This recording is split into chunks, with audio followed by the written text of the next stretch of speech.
These criminal acts are not protest, they are not statements, these are crimes that harm innocent American citizens. The First Amendment guarantees the right of the people to peaceably assemble. What we saw last night in Washington and across the country was not that.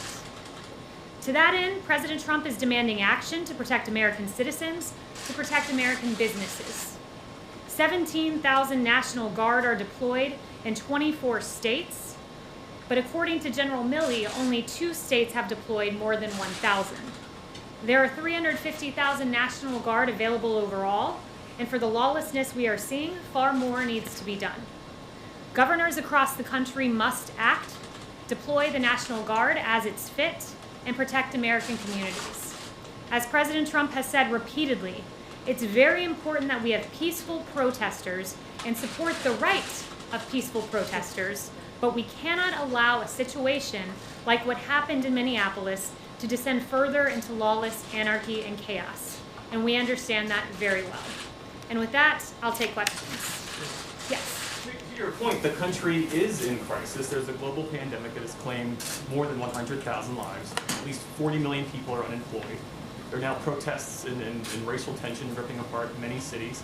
Where is the president? Why has he not delivered an address to the nation, as many of his predecessors have in a time of domestic crisis? So the president has delivered multiple statements on this. The president, as recently as 48 hours ago, was out talking about what a tragedy the death of George Floyd was, how it has weighed on his heart, and how he encourages peace and lawfulness in our streets and peaceful protests. So he has said that repeatedly. He's made many statements to this effect, but what I would note is continual statements, as he's made day and day and day and day again, they don't stop anarchy. What stops anarchy is action, and that's what the president is working on right now. To that point, the anarchists, you said this morning that the president is focused right now on rooting out Antifa.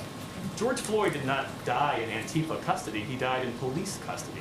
What's the president doing to reform policing tactics and excessive use of force by police? Yeah, so it's an important question for sure. And this president, if you look at the actions his DOJ has taken, there's a civil rights investigation into the death of Ahmaud Arbery. There's a civil rights investigation into the death of George Floyd. It is a tragedy what we saw. I mentioned to you that the president was extremely upset when he saw that video. And he continues to, the DOJ continues to pursue those charges. And he's recognized injustices for a long time, since he was a candidate. He talked about Sandra Bland and what a terrible video that was too. So he recognizes injustices where they are, but at the same time, he also recognizes that we can't allow organized groups like Antifa to commit some of the heinous acts that we've seen. John. Kayleigh, in this call with the governors, the president said that he had put General Milley in charge of all this. What does that mean? Yeah, so In charge of policing American streets, what did he mean? So I'm not going to get ahead of any actions that will be announced, but what I will say to you is this, that he has had 2 briefings today with Secretary Esper and AG Barr, and General Milley was there, and there will be additional federal assets deployed across the nation. There will be a central command center in conjunction with the state and local governments that will include General Milley, Secretary Esper, and AG Barr, but I won't go any further in announcing what actions. Can you explain what the president meant when he told the governors, I have put General Milley in charge? What does that mean? Because that sounds like a total break here. The chairman of the Joint Chiefs of Staff being in charge of a domestic issue.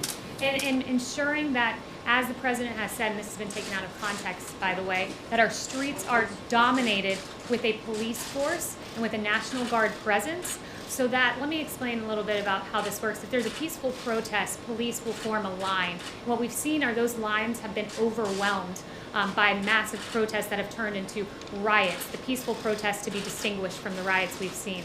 And when those lines are overwhelmed, law enforcement gets on the defense. So what the president has said is he wants to dominate the streets with National Guard, with a police presence, and what studies have shown, as General Milley noted, he was in that governor's call, and his points all pertain to the National Guard, and he noted that there are several studies that when there's an overwhelming National Guard presence, it actually de-escalates the situation and causes less civil unrest. So General Milley has really been on point in talking about the National Guard, the effectiveness, and ensuring that they're utilized to great effect across the country. What's been taken out of context? Because I mean, I have the exact quote. It's a very simple one. He just says that he has put General Milley in charge. No, I wasn't suggesting that quote was out of context. The dominate. I've seen some networks that have talked about dominating protesters, and I've been around the president all day, and anytime he's used the word dominate, it was with regard to dominating the streets and ensuring that we have peace in our streets. Yes. Yes, Scotty, thanks. In addition to the tough talk the president has been talking about taking action against looters and some of the violent elements in the protests that we've seen, why isn't he also supplementing that message by calling on these people to remain calm, to go home, to not destroy property, businesses, so on? Yeah, he has done that repeatedly. Look, he talked about understanding the pain that people are feeling, and he does understand that pain. He's talked several times about the right to peacefully protest, and I've seen some of these peaceful protests, some of these sit-ins, and it's a real shame when you have anarchy and anarchists come in and you have Antifa come in, and it really dilutes the message of the protesters, and it's a legitimate reason they're protesting. So he hates to see Antifa come in and really dampen that message, which has been in many cases peaceful, but has been overtaken and overwhelmed by an organized effort of people from out of state coming in and causing havoc. Is traveling on Friday? Is he going to Maine? He still plans on going to Maine. I haven't heard any other changes to that effect. We just. Thank you. I like your mask. That's really Thank cool. you. I have a quick follow-up about police reform. National Security Advisor Robert O'Brien says he does not think there is systemic racism among law enforcement in the U.S. Does President Trump share that view? Look, I think where the president stands is he does not believe, he fundamentally rejects the idea that these egregious actions of these 4 Minnesota officers are representative of our police force as a whole. Most of our officers in this country are good, hardworking men and women who work every day to police our streets.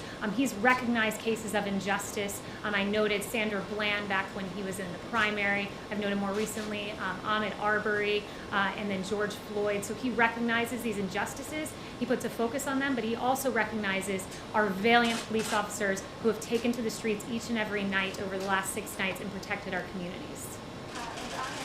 Can you explain what the legal authority the president has is for designating Antifa as a terrorist organization? And can you also talk about why he does not want to label white supremacist groups that are domestically located as terrorist organizations as well? So let me address the first part about legal authority. Title 18, Section 2331 allows that the term, it defines domestic terrorism as involving acts dangerous to human life that appear intended to influence the policy of a government, and other elements are laid out, and it allows the Department of Justice, when utilizing this statute, to invoke greater investigatory authority and to invoke harsher penalties. I would note that the Justice Department has in the past used domestic terrorism in consultation with acts of white supremacy or what were racially motivated acts. Like in April 2020, a Florida man pled guilty to threatening an African-American Charlottesville City Council candidate.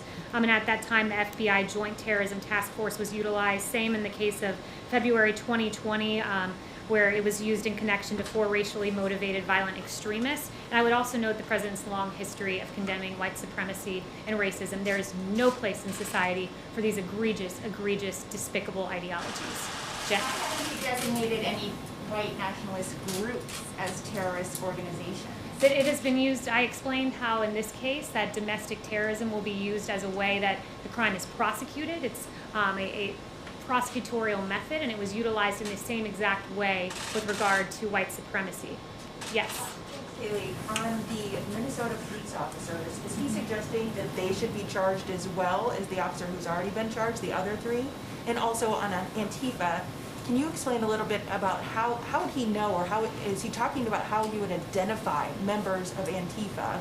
Since they're a very loose organization, it would be very difficult to tell who is part of Antifa. So first, I was just on the call with the president where he expressed his dismay with those 3 officers who watched. I'll leave it to the state to pursue those charges if they decide to.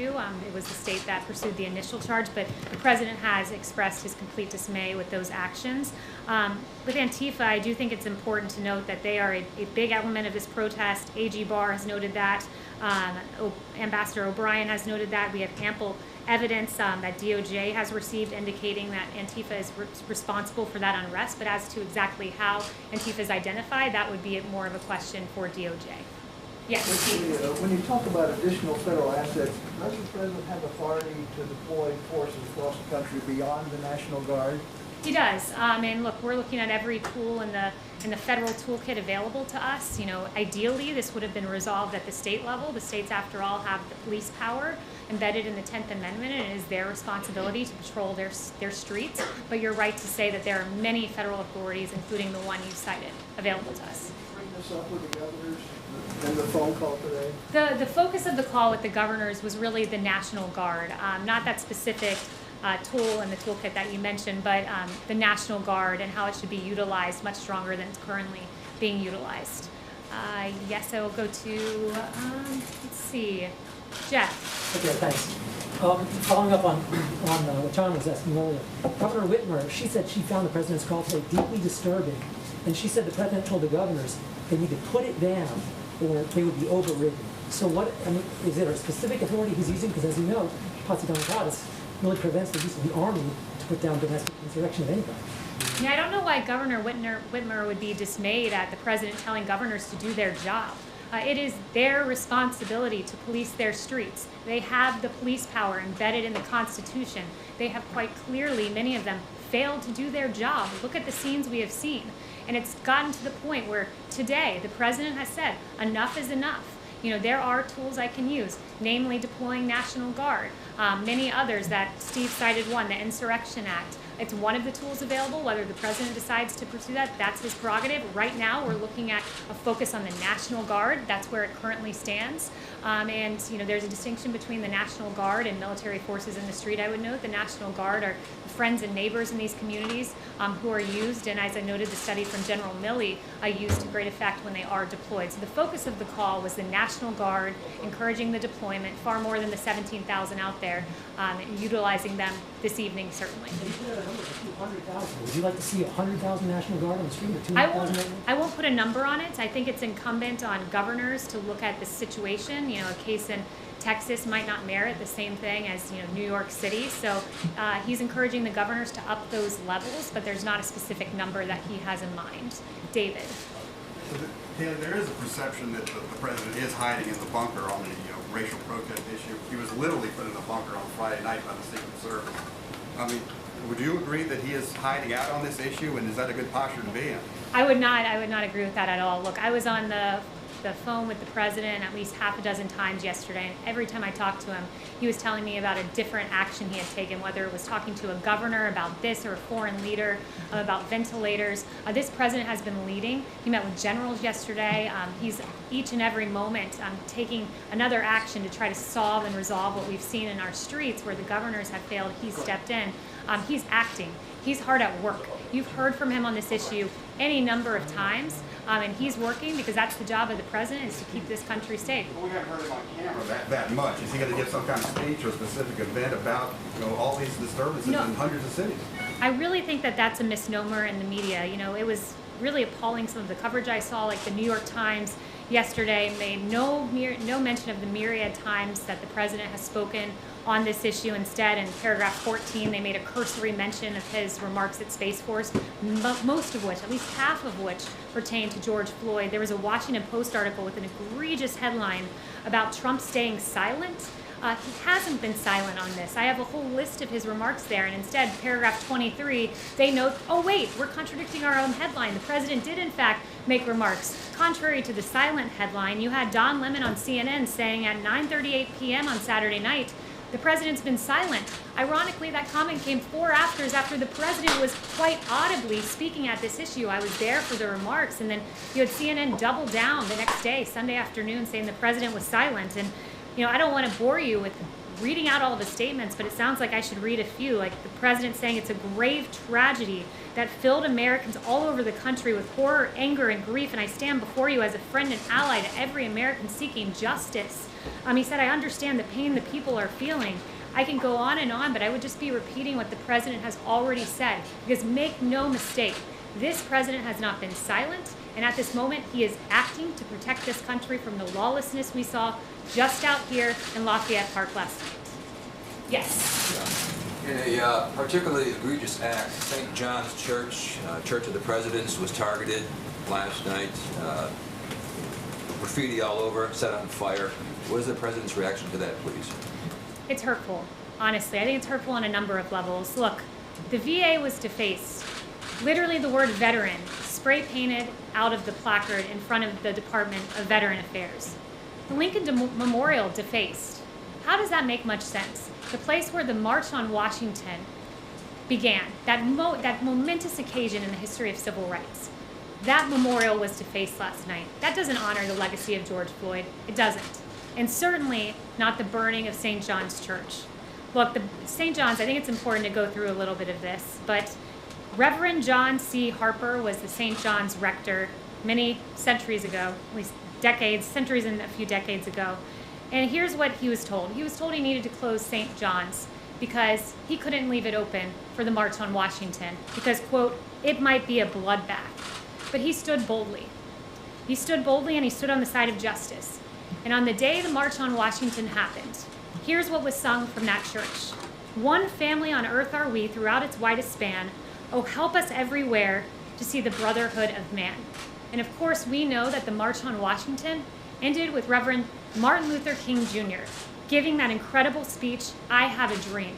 And that church, the same church that was burning last night, here is what they said, taking that bold stance to support Martin Luther King. They said this church building is open as it has always been, so all who want to worship here. The ministry of this parish is extended to any who seek it. Our fellowship with one another has no limitations whatsoever. That church supported the bold civil rights moment of the March on Washington, which began at the Lincoln Memorial. That doesn't honor the legacy of George Floyd. It doesn't further the cause. And those are violent, anarchist Antifa who are taking advantage of the pain of people, the pain of the peaceful protesters. It's inexcusable, and we have to stand as one America against the burning of the church and the defacement of the Lincoln Memorial. Chanel. Thank you, Kayleigh. Is it possible that DC will be placed under martial law in order to protect these national monuments from further destruction? And second, under the Civil Rights Act of '68, will this administration investigate either members of Congress or political organizations who are funding or tied to Antifa moving forward? Yeah, you know, on Antifa, I think at this point we're pursuing the domestic terrorism angle. That's what the DOJ has decided. And what was your first question was about martial law? About martial law to protect national monuments in DC. Yes, so I have not heard that discussed. Any other questions? Yes. Thank you.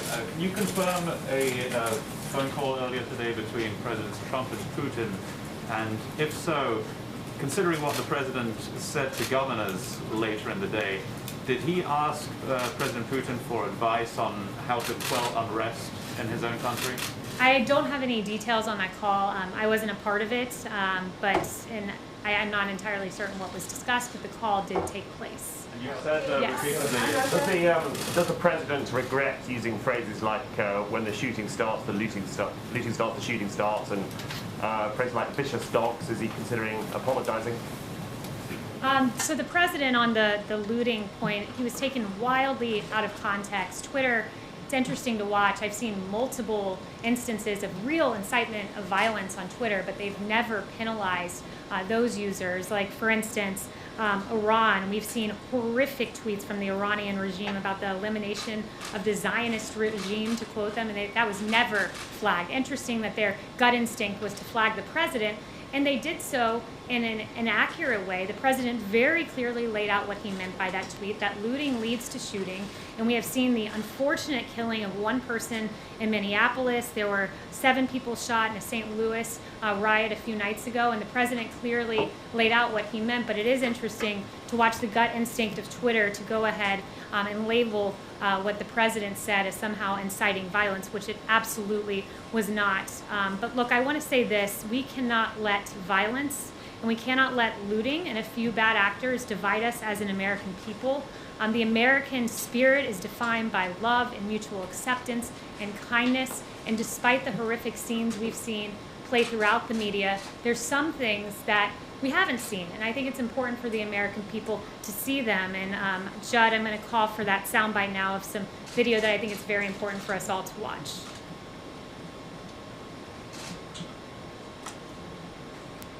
I want to be with y'all for real. So I took my helmet off and laid the batons down. I want to make this a parade, not a protest. Let's walk it up.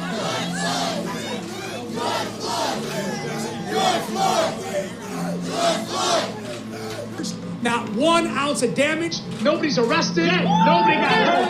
This is the way it's supposed to be.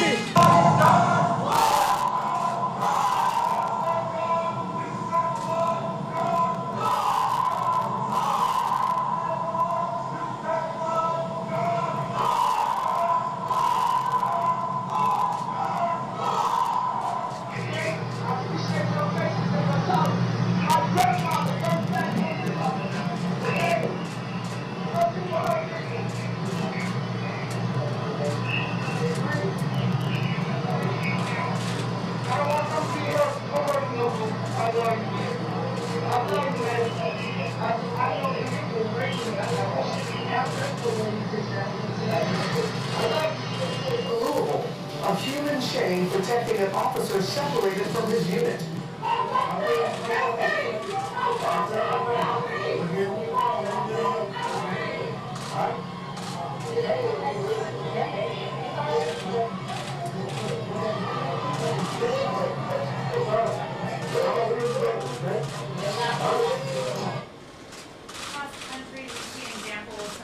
Police protecting protesters and protesters embracing police, and it's been beautiful to watch, though those images have not been played all that often.